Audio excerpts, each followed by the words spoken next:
Depuis les déclarations du président, un certain nombre de migrants illégaux feraient face à des arrestations arbitraires et aléatoires sur la base de leur couleur de peau. D'autres, comme Mustapha, ont été expulsés de leur logement. Hier, j'étais au travail et mon patron me dit qu'il ne travaille pas avec les Africains. Donc il m'a renvoyé. Je suis venu à la maison aussi. Mon bailleur me dit qu'il me donne 3 jours de libérer la maison. Donc actuellement, franchement, je ne sais pas où je suis. Vraiment, c'est Dieu seul qui peut nous aider.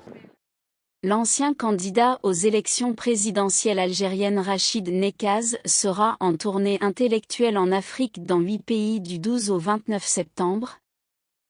Dans le cadre de la préparation d'un livre sur l'esclavage et le racisme anti-noir en Afrique du Nord.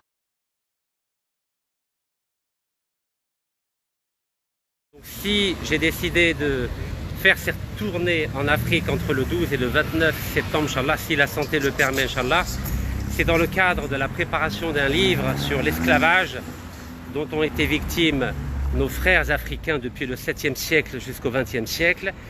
Et dans le cadre de ce livre, je vais parler d'un sujet qui est brûlant, c'est le sujet du racisme dont nos frères noirs africains sont victimes de la part de nous, c'est-à-dire les Arabes, les Berbères, les musulmans en Afrique du Nord. Et ce que l'on voit en ce moment en Tunisie est parfaitement intolérable.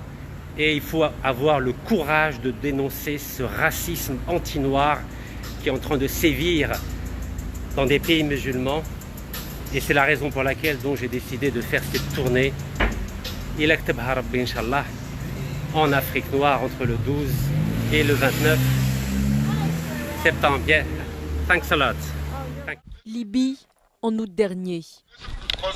En pleine nuit, un homme s'adresse à la foule.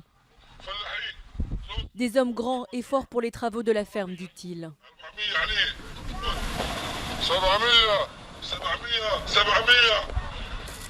Des prix, ceux de ces migrants, vendus 1200 dinars libyens, 742 €. Une enchère aux esclaves. Une vidéo que s'est procurée la chaîne américaine CNN et dont elle a pu vérifier l'authenticité. Après des mois d'investigation, cette équipe arrive à se rendre sur place en Libye. En caméra cachée, elle assiste à une vente d'êtres humains.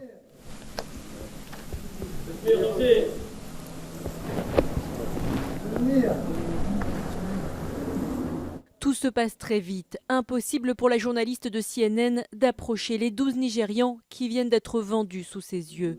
Une pratique connue dans ce camp. Parmi ces hommes venus du Nigeria, du Mali ou encore du Ghana, beaucoup ont été esclaves. J'ai été vendu. Si vous regardez les corps des gens ici, vous verrez des cicatrices. Ils ont été battus. Beaucoup ont perdu la vie. Interrogées, les autorités libyennes ont assuré ne pas avoir de preuves de ces ventes aux enchères. Preuve aujourd'hui fournie par CNN. En réponse, la Libye a promis d'ouvrir une enquête.